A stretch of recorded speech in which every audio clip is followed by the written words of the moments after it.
استعمال شدہ گاڑیوں کی درآمد کے لیے پرانا طریقہ بحال نہ ہو سکا۔ سی پیک منصوبوں پر تحفظات دور کرانے چاہیے، سینٹ کمیٹی۔ پاکستان کے معاشی مسائل حل کرنے کے لیے اصلاحات ضروری ہیں، عالمی بینک۔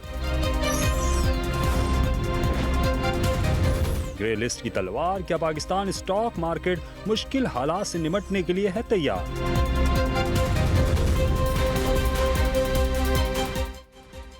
ناظرین دوسرا پیسہ میں آپ کو خوش آمدید کہتے ہیں، میں ہوں علی ناصر، اور آج جس موضوع کے اوپر ہم بات کریں گے وہ ہے اسٹاک ایکسچینج، اور بنیادی طور پہ اسٹاک ایکسچینج کی کارکردگی کے بارے میں جاننے کی کوشش کریں گے کہ کیا مسئلے مسائل یہاں پر جن کا ہمیں سامنا کرنا پڑ رہا ہے۔ آپ کو پتہ ہے کہ بہت سی اہم سیاسی تبدیلیاں ملک میں رونما ہوئی ہیں، مانیٹری پالیسی اور جنرل پالیسی میں بھی چینجز آنے کی امید اور توقع کی جا سکتی ہے۔ نواز شریف صاحب پہلے تو وزیر اعظم کے عہدے سے اور اسمبلی سے نااہل ہوئے تھے، لیکن اب پارٹی صدارت سے نااہل ہو گئے۔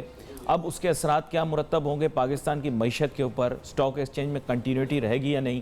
بہت سارے لوگ کہتے ہیں کہ جی سی پیک کا منصوبہ جو ہے وہ جاری رہے گا، اور میں اپنے خون سے لکھ کے دیتا ہوں کہ جی جاری رہے گا، اور نواز شریف صاحب آئیں جائیں، نون لیگ آئیں جائیں، کوئی فرق نہیں پڑتا۔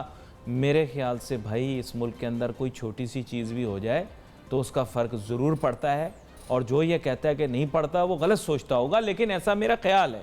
اور پھر ساتھ ساتھ بات یہ ہے کہ حکومتوں کے بارے میں عموماً یہ تصور کیا جاتا ہے کہ پچھلے حکومتوں کے کام کو، پچھلے حکومت کی لگائی تختیوں کو، افتتاحی تقریبات کو بھول جاتے ہیں، اپنے منصوبے نئے لگاتے ہیں تاکہ اپنی ایک ریپوٹیشن بلڈ ہو۔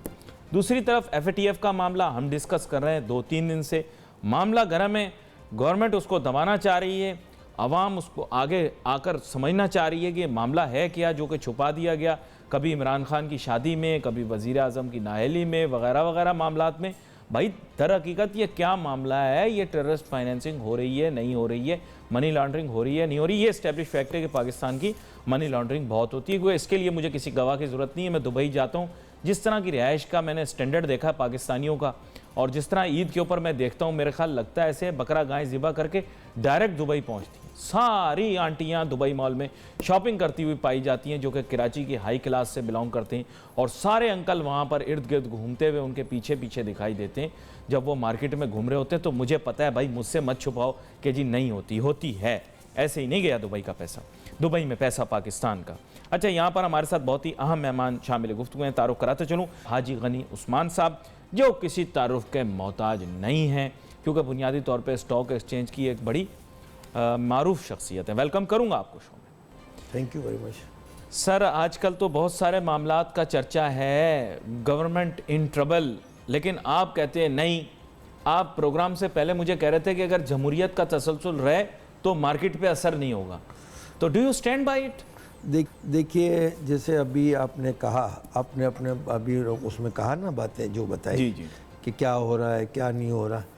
دیکھیے، آپ نے یہ دیکھا کہ پاکستان میں اگلی حکومت جو گئی اور پی ایم ایل این کو جو حکومت ملی، جی، جو بھی مسئلے مسائل ہوئے، پاناما کا مسئلہ ہوا، جیسے ابھی آپ نے کہا کہ ہمارے فارمر پرائم منسٹر نااہل ہو گئے، پھر پارٹی صدارت کے لیے بھی آپ نے کہا کہ ان کو نااہل کر دیا، اب سینٹ کے الیکشن تو مارکیٹ 600 پوائنٹ اوپر چلی گئی حاجی صاحب۔ دیکھیں، مارکیٹ پہلے سٹیپ پہ 500 پوائنٹ مارکیٹ صبح مائنس ہوئی، جو صبح 9:30 سے لے کے 11 بجے تک مارکیٹ مائنس ہوئی، پھر مارکیٹ کل آخری میں اینڈ آف کلوزنگ میں 608 پوائنٹ پلس رہی۔ نو ڈاؤٹ اس طرح ابھی فرائیڈے 12 بجے مارکیٹ بند ہوئی، قریباً 80-85 پوائنٹ مارکیٹ پلس ہوئی ہے۔ اب دیکھیں نا، پہلے یہ ہے کہ بھائی ڈیموکریسی میں ہمیشہ کہتا ہوں کہ رولنگ پارٹی اور اسٹرانگ اپوزیشن یہ ملک کے لیے بہتر بات ہے۔ اب آپ But democracy has got nothing to do with stock exchange۔ اس حساب سے کہ مشرف دور میں مارکیٹ نے بڑا پروگریس کیا۔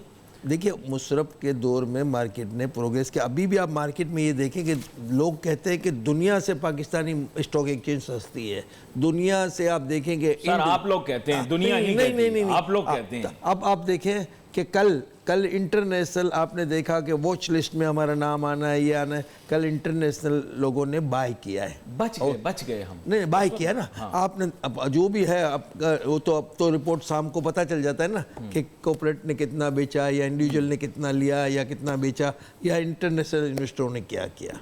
तो ये बातें तो देखो ना, अब इलेक्शन में आप देखिए केयर टेकर हुकूमत आने वाली है, बाकी 2 महीने या 2.5 महीने रह गए, आएगी ना केयर टेकर। ऐसा ख्याल किया जा रहा है। नहीं ख्याल नहीं, देखिए जब तक हो नहीं मैं कह नहीं सकता। तो 2 दिन आगे आपने कहा था सेनेट का इलेक्शन नहीं होगा, तो खटाई में पड़ने वाली बात थी ना। आपने कहा सेनेट का इलेक्शन पोस्टपोन हो जाएगा। अभी तक तो आज भी चक्कर यही चल रहा है, बात यही की जा रही है। कल तो इलेक्शन कमीशन ने अनाउंसमेंट किया ना कि भाई जो भी अगर जो पीएमएल के जो भी टिकट होल्डर है वो अपना एज ए इंडिविजुअल कैपेसिटी लेकिन पे नोटू तो ज्यादा चलेगा ना, उससे सियासी पस मंजर तब्दील हो सकता है, उससे मुआशी पस मंजर। नोटू तो चलेगा ना अब, इसका मतलब खुल के जब आजाद उम्मीदवार हो गया तो फिर तो नोटू वाला गेम होगा। देखिए मेरे ख्याल में आजाद उम्मीदवार के बाद देखो पीएमएल में मेरे हिसाब में आजाद उम्मीदवार टिकट के बगैर भी खड़ा रह सकता है। हाँ, ऐसा नहीं है कि नहीं रह सकता है। मैं तो खैर क्या गहराई में नहीं जा सकता। और उसमें कंडीशन क्या है कि आफ्टर आप जीतने के बाद आपके पास टाइम है कि आप किसी पार्टी को ज्वाइन कर सकते। In other words you are confident कि सेनेट का इलेक्शन होगा 100%।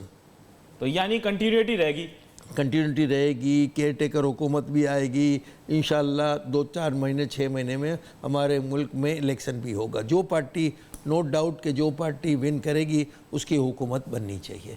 और आपके ख्याल से फिर कंटिन्यूटी रहेगी? मेरे ख्याल से तो देखिए तसलसल पॉलिसियों का चलेगा, माशी पॉलिसियां इसी तरह। हाँ देखिए मैं तो कहता हूँ कि हमारी जो भी हुकूमत आए जो भी पार्टी की, माशी पॉलिसी के लिए रूलिंग पार्टी और अपोजिशन को एक बेस्ट एजेंडा बनाना चाहिए। सर देखें, पाकिस्तान की माशी कहानी और पाकिस्तान की सियासी कहानी में आसमानी मोड़ आते हैं। हाँ? और कहानी में ट्विस्ट किसी टाइम भी आ सकता है। मेरे ख्याल से तो किसी वक्त भी आ सकता है। देखिए आपने करंट ईयर में देखिए इंडेक्स को आपने कह दिया सब ठीक है, सब चल रहा है। करंट ईयर में पाकिस्तान स्टॉक एक्सचेंज को आपने 37,000 भी देखा, 52,000 भी देखा, 37,000 भी देखा।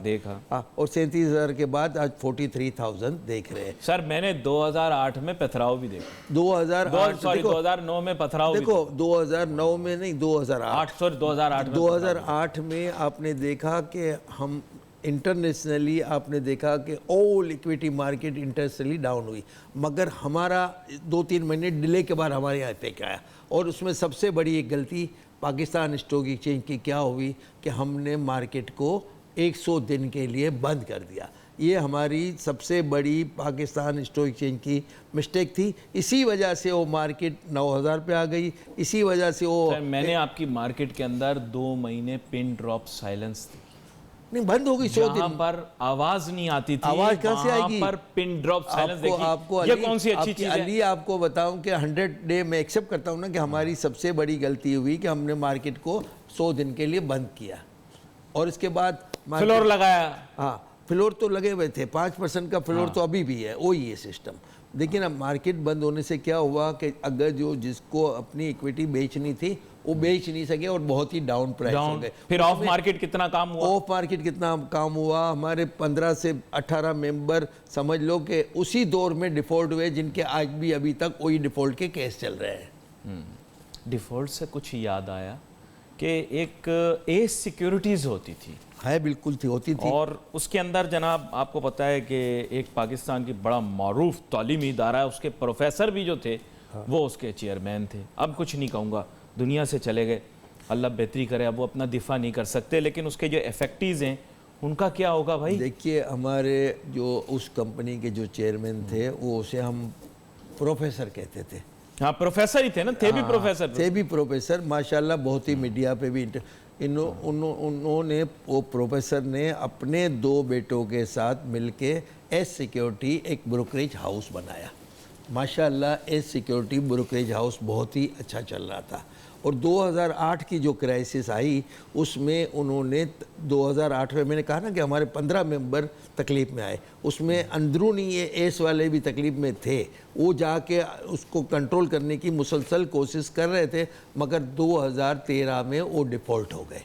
अब आपको एक बताऊं कि वो डिफ़ॉल्ट तो हो गए, उनके ऊपर क्लेम मेरे ख्याल में आज 400 मिलियन का उनके ऊपर हमें बेतहाशा शिकायत मिली। मैं आपको मैं थोड़ी क्लियर पोजीशन कर दूं। आपकी बात 100% करेक्ट है कि जिस इन्वेस्टर के पैसे हैं तो आप जैसे लोगों को याद करेंगे तो कुछ ना कुछ काम हो जाए। अब आपको मैं रियल स्टोरी बता दूं कि उनके ऊपर स्टॉक एक्सचेंज में 400 मिलियन के क्लेम है, मसलन 40 करोड़ के क्लेम है। अब इनके मरहूम इकबाल इस्माइल और इनकी वाइफ ने हमारे 2-3 सीनियर मेंबरों से मुलाकात की कि हमारे इस मसले को आप हमारे पुराने अगर जो साथी हो, पुराने बैठने वाले, हमारे मसले को हल करें। इसके बारे में मजीद तफसीलात आपको बताते हैं हाजी साहब से पूछकर, लेकिन एक छोटा सा ब्रेक लेंगे। Let's take a short break.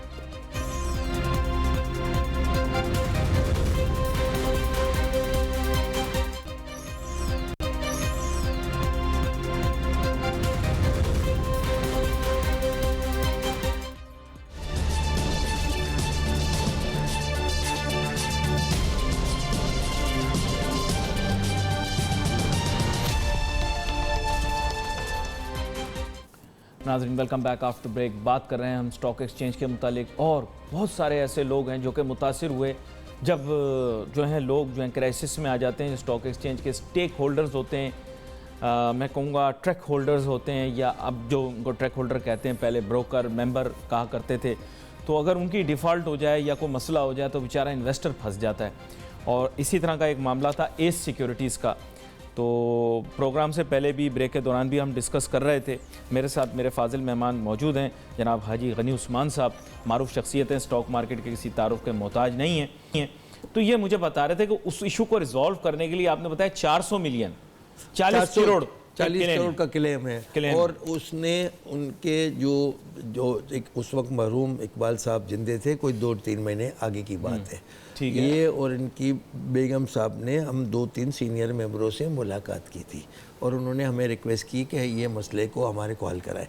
अब इनका आपको बताऊं कि पाकिस्तान स्टॉक एक्सचेंज के पास 80 मिलियन रुपए केस पड़े हुए हैं। कितने? 8 करोड़। 8 करोड़ और 16 lakh share Pakistan stock exchange के पड़े हुए, जिसकी वैल्यू 40 मिलियन है, जो मेंबरशिप के एवज इनको मिले होंगे। वो तो दोनों को मिला के 12 करोड़ या 11.5 करोड़ पाकिस्तान स्टॉक एक्सचेंज के पास है। ठीक है। प्लस इनके एक एसेट्स है जिनकी इनका मेन हेडक्वार्टर दफ्तर था, उसकी वैल्यू कोई 100 मिलियन 10 करोड़ रुपए है। ठीक है। प्लस इनकी दूसरा एक फ्लैट है जो वो देने को तैयार है, उसकी वैल्यू कोई 10 मिलियन है। तो ये सब मिला के 25 मिलियन 250 मिलियन रुपए हो जाते हैं। तो हमने सबको रिक्वेस्ट की है, पाकिस्तान स्टॉक एक्सचेंज को, सिक्योरिटी एक्सचेंज को, ये केस नेब में भी है, नेब को भी, कि भाई इसको मैं पाकिस्तान स्टॉक एक्सचेंज के एमडी से भी मिला था, जो नए एमडी रिचर्ड साहब आए। जी। उनसे भी काफ़ी डिस्कस हुई इस केस के बारे में। रिचर्ड मोरिस ने भी कहा कि मैं 100% आपको ताउन करूंगा कि ये जो मसला है ये इन्वेस्टरों के इंटरेस्ट में है और ये हमारे लिए भी अच्छी बात है कि इसका कोई सेटलमेंट हो। तो मेरे ख्याल में हम मुसलसल कोशिश कर रहे हैं कि इसका कोई एमिकेबली सेटलमेंट हो जाए। तो मेरे ख्याल में जो क्लेमेंट है, इनको पहले भी स्टॉक एक्सचेंज ने 25 मिलियन बांट दिए है। अच्छा, ये पैगाम उन लोगों को जाता है कि जो सोशल मीडिया के ज़रिए हमसे रब्ता करते हैं कि भाई हमने अपने कान भी खुले रखे हुए हैं, हम आपकी बातें गौर से सुनते भी हैं, आपके कमेंट्स भी पढ़ते हैं, और आप जो सवालात हमसे पूछते हैं हम अपने फाजिल मेहमानों से भी पूछते हैं। तो ये एक इशू हमारे सामने आया था। करेक्ट। और अच्छा है कि हम उसे एड्रेस करें। तो हम तो देखिए ना, ये हम लोगों की रिस्पॉन्सिबिलिटी है कि इन्वेस्टर, तो उम्मीद है उन लोगों के लिए कि जो इन्वेस्टर, हाँ बिल्कुल 100% के उनको इंशाल्लाह ताला 60% तो अमाउंट ज़रूर मिलेगी। चलें, लेट्स होप एंड प्रे, क्योंकि इन्वेस्टर की जो बेचारे की माइंडसेट होती है, पता परेशान हो जाता है। उसके हार्ड मनी है, छोटे भी है, बड़े भी है, उसमें काफ़ी लोग हैं। अच्छा, रिचर्ड मोरिस साहब मिले? रिचर्ड मोरिस से मिले और कैसे देखिए, एक रिचर्ड मोरिस ने एक ब्लूमबर्ग पे एक इंटरव्यू भी दिया, आपने शायद देखा होगा। जी जी। नाइस इंटरव्यू, मतलब कि उन्होंने पाकिस्तानी स्टॉक एक्सचेंज के बारे में या बहुत अच्छी बातें की, और मैं उनसे मिलके मुतासर ऐसा हुआ कि मैं समझता था कि ये गोरा आ गया है, इसको पाकिस्तान का क्या मालूम होगा। इखलाक मिजाज कैसे हैं? A1 nice. अच्छा। हाँ, अगर जो चाहें तो उनसे, जैसे मेरा आज इंटरव्यू ले रहे हैं, उनको भी बुलाया अब तक। बस उनको हमने आप सामने आपने कह दिया, हाँ, उससे पहले ही हम बुला लेंगे रिचर्ड मॉरेन पहले साहब भी को, हमारे नदीम साहब या जो भी एमडी रहे वो पहले भी मीडिया पे आते थे और मीडिया पे आके जो भी इनको बताना है कि भाई क्या हो रहा है क्या नहीं हो रहा। तो मेरे ख्याल में अब पाकिस्तान स्टॉक एक्सचेंज का नया इलेक्शन भी होने वाला है विद इन 1-2 मंथ, और मेरे ख्याल में इलेक्शन में अब आप लोग क्या करेंगे? वो पहले वाली बात थी जनाब, जब आपकी बातें माना जाती थी। अब तो आपने 4 करोड़ रुपए के अंदर अपनी मेंबरशिपें बेच दी, इतने में तो खोखा नहीं मिलता। नहीं, आप बुल्टन मार्केट में जितने में आपने अपनी मेंबरशिप बेच दी सर 4 करोड़ रुपए में। अभी तो आप टीआरसी लेके आप भी बिजनेस कर सकते हैं, ऐसा नहीं है कि नहीं। तो ये कोई अच्छी, आपके लिए तो अच्छी बात नहीं है भाई। देखिए हमेशा देखिए, मैं एक कायल हूँ कि मैं एक किस्म का उस टाइप का आदमी हूँ कि मेरी एक रियल एस्टेट है और मेरे बाजू में 4 रियल एस्टेट खुलती है ना, तो मैं अच्छी सर्विस देने के लिए मेहनत करूंगा, अच्छी सर्विस दूंगा तो मेरा बिजनेस डेवलप हुआ है। मेरी तो हमेशा ये थ्योरी रही है। ये तो आप बिग 5 से पूछो कैसे कैसे कलेजे में उनके। नहीं ऐसी बात नहीं, ऐसी बात देखिए ना, देखिए हर बिजनेस में आप देखिए, मार्केट मोबाइल मार्केट इतनी बनी, पहले मोनोपोली थी मोबाइल की, आज भी है। आप मोबाइल आज भी है। मैं आपको अंदर की बात बता दूंगा, एक देखिए बंदा एक ही जिसके पास मोबाइल के बहुत सारे देखो बिजनेस डेवलपमेंट हुआ ना, सबका धंधा चला ना, सबका चला, फिर बाद में हुआ ये। इस तरह हर फील्ड में अगर जो आपके कंपटीटर होते हैं ना, तो आपको सर्विस भी सही मिलती है, क्लाइंट को बेनिफिट भी होता है और काम भी अच्छा होता है। मेरा तो ओपिनियन एक ही है। चलें अब मैं एक और जानिब आपको लेकर आता हूँ, थोड़ा सा जैसे कहते हैं पैराडॉक्सिकल चेंज लाता हूं मैं प्रोग्राम के अंदर। सर बात यह है कि जब पीएसएल शुरू हो जाता है ना, तो पीएसएक्स में काम कम हो जाता है, और पता नहीं क्यों पीएसएल के अंदर आप ब्रोकरों का बड़ा इंटरेस्ट है।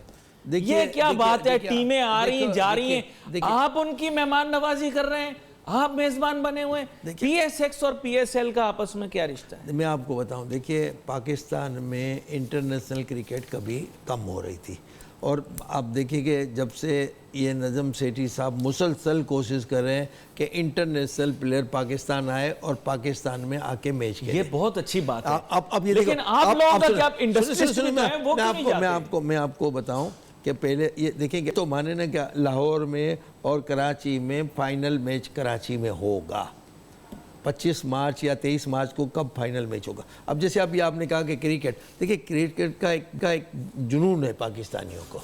वो अगर जो स्टॉक एक्सचेंज की ट्रेडिंग, लेकिन सरमायाकार को कोई और जुनून है सर, माने या ना माने। देखिए आज 3:30 बजे मैच स्टार्ट होना है और मार्केट 4:30 बजे क्लोज होनी है।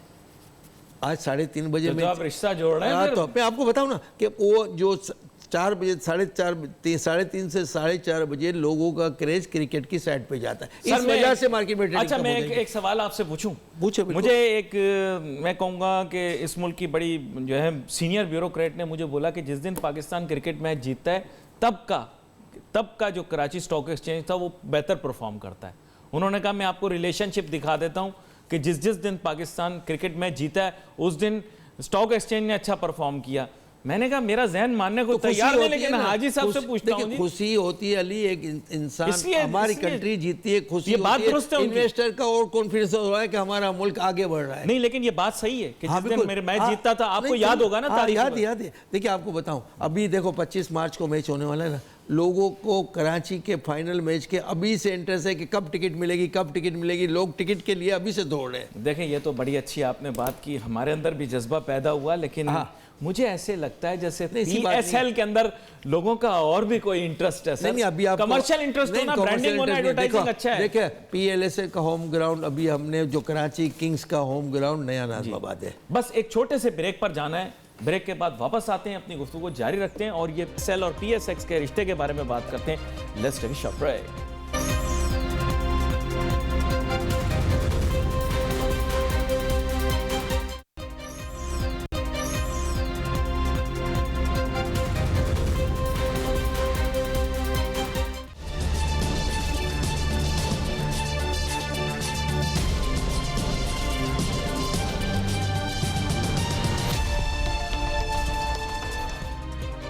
नाज़रीन वेलकम बैक आफ्टर ब्रेक। गुफ्तगू हमारी जारी है, बात कर रहे हैं हम पाकिस्तान स्टॉक एक्सचेंज की कारकर्दगी के मुतालिक। ऐसी एक राय पाई जाती है और तहकीक भी ये बताती है कि क्रिकेट के साथ स्टॉक एक्सचेंज का बड़ा ताल्लुक है। لیکن وہ تعلق کیوں ہے وہ بڑے, میں کہہ رہا ہوں ہمارے جو فاضل مہمان ہیں غنی عثمان صاحب, یہ اس کو بڑے ٹیکٹفلی ایوائڈ کر گئے. سر پیسہ لگتا ہے میچوں کے اوپر, اب میں کیا کھل کے آپ کو بتاؤں, تو وہ پی ایس ایکس سے پیسہ نکل کے میچوں پہ لگنا شروع ہو جاتا ہے. یہ پوچھ رہا تھا آپ سے. میچوں میں آپ نے دیکھا کہ پلیئر کے ساتھ بھی ارینجمنٹ ہوئے, یہ ہوا پلیئرز کو 5-5 سال 6-6 سال کے دنیا میں بینڈ کیا گیا. دنیا میں یہ چیز ہو رہی ہے. یہ نہیں ہے کہ آپ کہہ دو کہ خالی پاکستان میں ہی ہو رہا ہے اور آپ پاکستان کو ہی بدنام کر رہے ہو. کیا یو کے میں نہیں ہوتا, وہاں میچ ہوتا ہے تو؟ کیا نیوزی لینڈ میں میچ ہوتا ہے تو نہیں ہوتا؟ تو میرے خیال میں کیوں آپ ہمارے ملک کو بدنام کر رہے ہیں؟ نہیں میں یہ کہہ رہا ہوں, دیکھیں ایک تو آپ ہوشیار بھی بہت ہے, کیا کروں, آپ حاضر جواب ہے. میں یہ بول رہا ہوں سٹاک مارکیٹ کو سٹا مارکیٹ بولتے ہیں. دیکھیے, اور یہ بھی کیونکہ کرکٹ میچ کے اوپر بھی سٹا لگتا ہے, ایسے لوگوں کا تاثر ہے, غلط ہو سکتا ہے, میں تو نہیں مانتا. دیکھو آج سے 60-70 سال جب پاکستان بنا, پاکستان اسٹاک ایکسچینج بنی, تو دیسی لوگ تھے, وہ ہائیلی کوئی ایجوکیٹڈ لوگ نہیں تھے. اس وقت اسٹاک ایکسچینج کو ہم لوگ کہتے تھے سٹا مارکیٹ. اب ہم سٹا مارکیٹ نہیں کہہ رہے ہیں, اب وہ بات ختم ہو گئی ہے. اب ریئل انویسٹمنٹ مارکیٹ ہو گئی ہے کہ آپ دیکھیں نا, ایک کمپنی لسٹ ہوتی ہے, 50% اپنا سرمایہ لگاتا ہے, 50% پبلک آفر ہوتی ہے, تو وہ چھوٹے سرمایہ دار بھی اس کمپنی میں اپنا پیسہ لگاتے ہیں. اور اس کو بھی میں کہتا ہوں کہ جو لسٹڈ کمپنیاں ہوتی ہیں, چھوٹے سرمایہ داروں کو بھی چاہیے کہ وہ دیکھیں کہ کون کمپنی لا رہا ہے, کس کمپنی میں ہم سرمایہ لگا رہے ہیں. تو میرے خیال میں اب وہ اس کو اب پہلے کا زمانہ تھا, آپ کہتے ہیں اب وہ ٹرینڈ نہیں ہے. اب ٹرینڈ وہ نہیں ہے. آپ کے خیال سے اس دفعہ پچھلی پی ایس ایل کی طرح مارکیٹ میں ایکٹیویٹی کم نہیں ہوگی, بلکہ جاری رہے گی. میرے حساب سے جاری رہے گی, آپ دیکھ لینا. اچھا مجھے یہ بتائیے گا کہ اب میں تھوڑا سا آپ کو اوور آل اکانومی کے اوپر لے کر آتا ہوں. بات یہ ہے کہ پاکستان دباؤ کا شکار ہے. کریکٹ. اکنامکلی پرابلم یہ آ گئی ہے کہ ہمارا ٹریڈ ڈیفیسٹ بھی ایگزسٹ کرتا ہے, آپ نے سنا ہوگا اس ساری چیزوں کا, کرنٹ اکاؤنٹ ڈیفیسٹ وغیرہ وغیرہ, بہت ساری پرابلم. ایکسپورٹ اور امپورٹ میں ڈیفرنس ہے ہمارا. لیکن اب یہ چیلنجنگ سچویشن ہے, سٹاک مارکیٹ کے اوپر کوئی اثر اس کی وجہ سے کیوں نہیں پڑ رہا؟ جب ساری دنیا چلا رہی ہے, پاکستان میں معیشت دان چیخرے پکار رہے ہیں, سٹاک ایکسچینج کے اوپر آج نہیں تو کل اس کا کوئی نہ کوئی اثر تو آنا چاہیے. دیکھیے ابھی آپ نے دیکھا کہ پاکستان کا نام اس لسٹ میں شامل ہوگا, اور وہ اللہ نہ کرے ہو, وہ باتیں تو 90% لوگوں کو لگ رہا تھا کہ ہو جائے گا, مگر فائنلی یہ ڈیسائیڈ ہوا کہ اس میں 3 مہینے کا کوئی ٹائم مل گیا ہے. دوسرا یہ دیکھیں کہ اگر جو آپ کے کمپنیاں, آپ نے 2017 کے ابھی رزلٹ آئے, آپ نے بگ بینکس کے رزلٹ دیکھے, like United Bank, A B L, M C B, National Bank. No doubt کہ نیشنل بینک نے کوئی سال ڈسٹریبیوشن نہیں دیا, اور حبیب بینک کا بھی رزلٹ پینڈنگ ہے. تو آپ دیکھیں کہ مور اور لیس 2016 اور 2017 کے رزلٹ ایگزیکٹ سیم فگر ہے. حالانکہ ہمارے ملک میں ڈسکاؤنٹ ریٹ جو 5.75 تھا وہ 0.25 بڑھ کے 6% ہو گیا. اب ڈاؤٹ ہے کہ ڈسکاؤنٹ ریٹ بڑھ سکتا ہے نئی مونیٹری پالیسی میں. یہ آپ کیسے کہہ سکتے ہیں؟ ڈاؤٹ ہے. دیکھیے کہہ نہیں اب. اچھا ڈاؤٹ یعنی یہ ہے کہ اگر جو ڈسکاؤنٹ ریٹ اوپر جائے گا نا تو ایکویٹی مارکیٹ نیچے آئے گی. ایک تھیوری ہے, جتنا ڈسکاؤنٹ ریٹ اوپر جائے گا مارکیٹ نیچے آئے گی. یہ آپ نے دیکھا کہ لویسٹ ڈسکاؤنٹ ریٹ ہماری کنٹری میں ہوا تھا. تو میرے خیال میں اب اسٹیبل مارکیٹ رہے گی. تھوڑا بہت ڈاؤٹ ہے کہ پولیٹیکل حالات 2-4-6 مہینے میں کیا ہوگا, کہ کون اب نیا الیکشن ہوگا. نہیں, لیکن مانیٹری پالیسی تو ہمارے ملک کے اندر ابھی اس طرح ہو گئی نا کہ انٹرسٹ ریٹ اتنا کم ہو گیا. اگر انٹرسٹ ریٹ دوبارہ ڈبل ڈیجٹ میں جاتا تو پھر کیا ہوگا؟ تو مارکیٹ ڈاؤن ہو جائے گی. مطلب ابھی تک آپ کہہ رہے ہیں کہ اس کے آثار نہیں ہیں, ڈاؤٹس ہیں. دیکھیں نا, اب لوگ کہتے ہیں کہ پرائزز بڑھ رہے ہیں. ہاں بڑھ رہے ہیں, پرائزز بڑھ رہے ہیں تو پیٹرولیم اوپر جائے گی نا. پاکستان میں تو یہی چکر ہے. مین ایک ہمارا ہے مین پیٹرولیم. اگر جو پیٹرولیم جتنا اوپر گیا اتنا ہم. لیکن میں تو انرجی ہیوی ہوں نا سٹاک مارکیٹ کے اندر, اس کا فائدہ بھی تو ہے مجھے. یہ تو پتہ نہیں کیا ہوا اس دفعہ, سمجھ ہی کچھ نہیں آئی. انوینٹری لاسز کی وجہ سے انرجی سیکٹر کو نیچے چلے جانا چاہیے تھا. سب سے ہیوی ہماری مارکیٹ میں انرجی سیکٹر, لیکن وہ تگڑی ہوئی ہے. یہ کیا بات ہوئی, سمجھ میں نہیں آیا مجھے. تو دیکھیں نا, آپ نے یہ جو آپ سمجھے کہ ان کے جو پیٹرول کے سودے کوئی آج کے کرنٹ ریٹ پہ نہیں ہے, پرانے فیوچر سودے ہوتے ہیں. ٹھیک ہے, اس وجہ سے افیکٹ آفٹر افیکٹ ابھی ٹائم لگتا ہے. یہ میں آپ کو کلیئر کر دوں, آپ یہ مت سمجھے. اوور پیریڈ آف ٹائم, جیسے یہ بات ماننے والی ہے. جیسے ڈسکاؤنٹ ریٹ اگر جو اوپر جاتا ہے تو بینکس کیا کرتی ہے آج کل. دیکھو بینکوں نے ایک تو اپنی سیف سائڈ کر لی ہے کہ بور پلس لون دیتے ہیں. پہلے زمانہ ایسا نہیں تھا. पहले फिक्स लोन आपको होती थी कि 10% पे दिया है 11, चाहे केबोर कुछ भी हो जाए।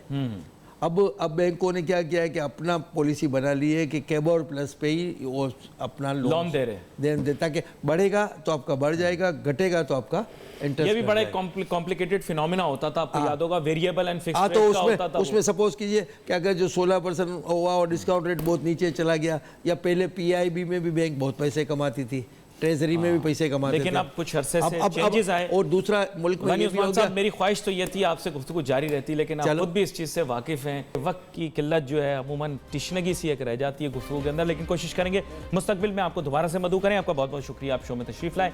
नाजरीन, we wait for your messages on Facebook. यहाँ पे अली नासिर हमारी टीम को इजाज़त दीजिए। अल्लाह हाफिज़।